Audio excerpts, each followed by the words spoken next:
Ay, ako talaga to si Kulaong. Eto, ano ba to? Tignan nga natin. At least binibigyan kita ng heads up sa totoong mangyayari. Ako, hindi ako nagsasabi ng hindi yun ang magaganap. O, kasi Hindi daw siya nagsabi ng hindi nagaganap. Sinabi mo nga sa amin, mamimigay ka ng 1 million sacks of rice sa Bataan. Wala ka naman pinamigay. nakakahalang mo na yun. Sabi mo, paglaya mo, giginhawa na buhay ng mga Pilipino. Ba't marami pa rin mahirap? Pwedeng i-amend yun, yung mga pangalan kasi. Diba? Nako, Kulaong. Walang nasunod sa mga sinasabi mo. Okay, tignan nga natin to. Mamaya nahanap ko yung yung sa Lasal. Christian Rojas Menjola. Sir, ano po difference ng FLM? Palaban sa harap ng kamera at sa FLM sa mga mahal niya sa buhay. Walang difference. Patas. Sa akin kasi equal ang tingin ko sa pamilya ko, sa anak ko at sa mga tao. Equal, yes. Kung paano ko minahal yung aking anak, ganun ko rin mahal yung kababayan ko. Nothing more, nothing less. Kaya, ayun lang. Siguro sabihin nila, sira ulo ako, but that is the reality of my feelings. Kung gaano ko kamahal yung may related by blood, ganun ko rin naman din kamahal yung hindi ko related by blood. As long Yan. 'Di ba? Yun yung mga magic words ni Kulaong. Sa mga nagtatanong kung bakit marami pa ring naloloko si Kulaong, eto na po 'yun. Eto na po yung niya, yung kanyang style. Na kunwari, mapagmahal sa ibang tao, tumutulong. Pero nakita naman natin nung namimigay siya doon sa EDSA, sa Luneta, nakita natin na inuuna pa niyang bigyan yung mga malalaki katawan kaysa doon sa bata na nandoon sa sa may gilid niya. Pinagtabuyan niya. Sabi niya, pumila kayo doon. Di ba? Kaya paano nangyari na ikaw mas mo pa? Na ka sa ibang tao. Doon pa lang, kitang-kita na, wala kang paki sa mga humihingi sa'yo. Uunahin mo yung mga malalaki katawan na kaya maghanap ng pagkain ng kanilang panlamon kesa doon sa bata na humihingi, pinagtabuyan mo. Diba dapat nga, binigyan niya yung mga bata 52 pieces na nga lang, pinaasa mo pa yung bata, doon kayo pumila sa likod. Na alam nating hindi naman nakakuha yung batang yun. that they needed me. And in fact, mas nagiging harsh pa ako sa blood related ko. Oo. Kasi ayoko na Totoo yun, nagiging harsh siya sa mga blood-related na tao sa kanya, yung mga kamag-anak niya. Totoo ba yun? Ganun ba tawag doon? Blood-related? Diba relatives dapat yun? Diba? Alam namin yun na wala kang pagmamahal sa nanay mo kasi nanay mo mismo minumura mo Diba? Alam natin yun. Ba't ganun? Blood related. Ngayon ko lang narinig yun yung blood related. Relatives. Diba? Relatives dapat. Ay, naku naman. Kulaong. Ano ba naman tong si Kulaong? Blood related ang tawag. Teka, nasan ba yung eto yun.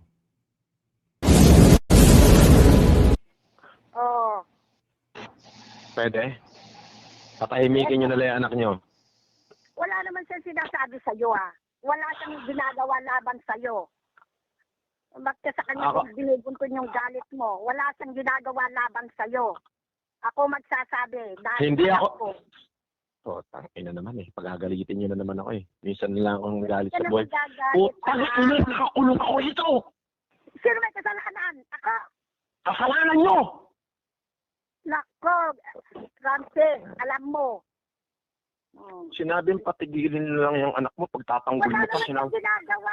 Marami ako na... Sasabi- Wala siyang ginagawa. Alam mo, maraming Oh. sumisira sa kanya para hindi Hindi ka titigil.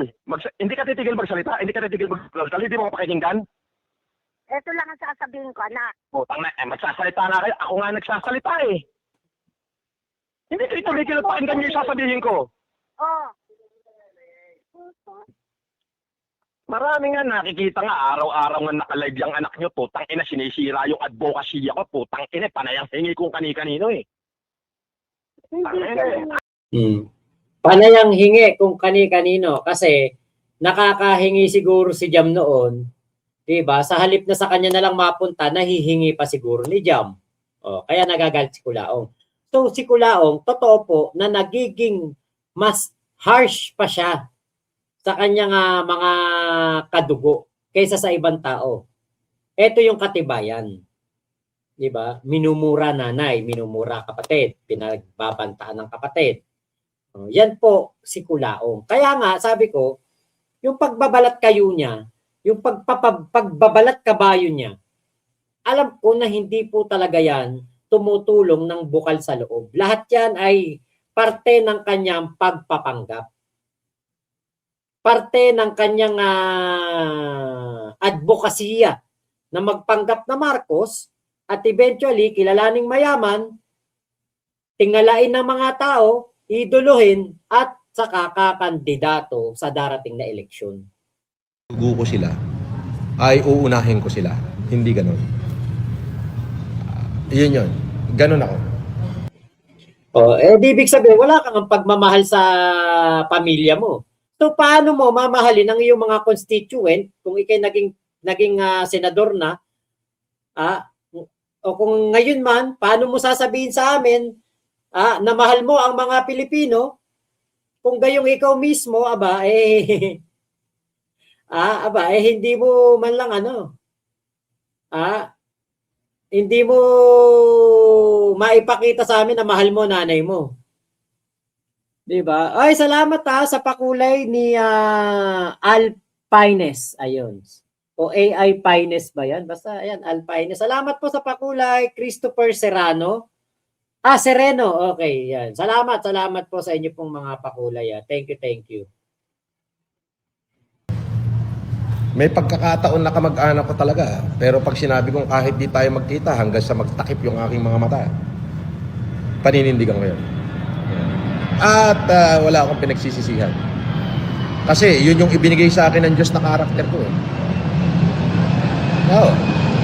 Yung hindi may kamag-anak ako. At saka supporter ko. Nag-away sila. Maniwala ka ba na mas kinampihan ko yung supporter ko kaysa sa kamag-anak ko? Bakit? Yung supporter mo, hindi mo yung kadugo. Hindi mo yung kadugo. And yet, ipinaglalabang ka. Mali yun. Pamilya dapat ang ipagtatanggol mo. Pamilya mo yan eh. Diba? Pwera na lang kung may ginagawang masama sa'yo. Pero tingin ko,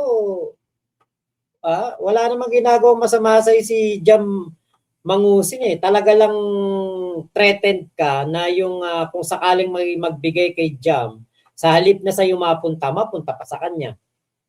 Actually, yung audio recording na yon na lumabas po from FLM Filipinos, FLM for Filipinos, yung pangalan ng YouTube channel noon, kahit na sabing scripted yung tawagan na yon, still, bakit mo gagamitin ang nanay mo sa ganyang katarantaduhan na minumura mo pa nanay mo? Kahit na sabihin mong acting lang yan, scripted yan, still, nanay mo yan. Diba? Kahit na sabihin mo kinonsinti ka ng nanay mo, kinampihan ka ng nanay mo, umokay ang nanay mo, sige, gawin natin tong tawagan na to na kunwari, inaaway mo ko. Pag-uusapan natin yung gold bars. Still, nanay mo yan. Idadawit mo sa ganyang mga katarangkaduhan. Anong klase kang anak? Sabi, galing sa Diyos yan. Oo, hinipo ng Diyos yan. Hindi mo yan kamag-anak, hindi mo yan pinalaki, hindi mo yan pinakain. Hindi mo nakita yung paghihirap niyan. And yet, nabudol mo. Diba? Nabudol mo yung kalooban nila eh. Kasi hindi lang naman po pera ang nabubudol. Oras, paniniwala, damdamin, napuputol po yan. Hindi po yan na pera lang ang nabubudol sa isang tao. Kaya nga noon, yung mga nanay na sumama sa aming 14 vlogger, alam niyo po kung ano sabi? Yung pera, hindi ko pinangihinayangan yun eh. Hindi na maibabalik pa yun. Yung pera, hindi ko pinangihinayangan yun. Yung mga dollars na pinalipad ko, hindi ko yun pinagsisisihan eh. Kasi kikitain ko pa naman yun. May balik yun. Pero yung puyat, pagod, luha na itinuon nila sa paniniwala kay Kulaong, yun ang hindi na maibabalik. Yung mga luha na pumatak. Mga paniniwala na nabudol ka, na tunay kang Marcos, na sinasabi mo sa amin na itinatagong Marcos, itinakwil na Marcos, pinoprotektahang Marcos, pero yung pala po, wala, hindi totoo lahat. Ayun. Alpines, yung taong yan, dating idol ko, pero noong nakulong, nawalan ako ng respeto. Kriminal mga kasama kasi kriminal galawan nila. Ang yabang pa. May utang daw sa kanya si Manny at Lisa Marcos. Yun nga po. Nako, sana nga talaga mapansin to ng mga ng mga katulad nila Manny Pacquiao at First Lady First Lady Lisa Marcos at First Lady Imelda Marcos para po madagdagan yung mga kaso nito dahil po sa panggagago nito sa ating mga First Ladies at sa First Family. Biruin mo, asawa ni BBM mangungutang sa'yo ng 40 million. Si Manny Pacquiao, 2 billion.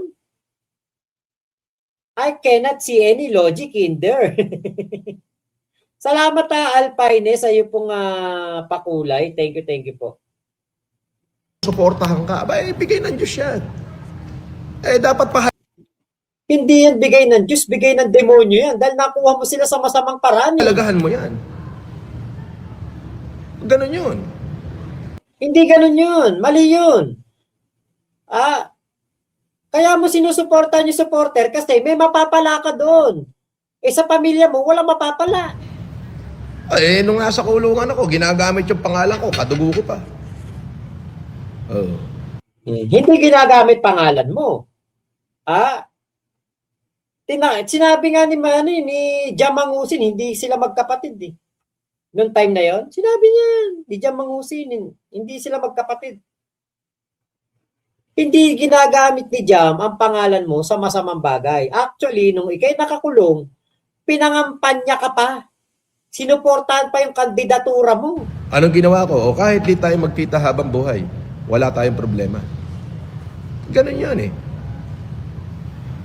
Ba't ganun ako mag-mentalidad? Piruin mo ito, let's say may supporter dito. Yan, hindi mo yung kadugo. Hindi mo pinakain, hindi mo inlagaan, you never walk the path they have traveled.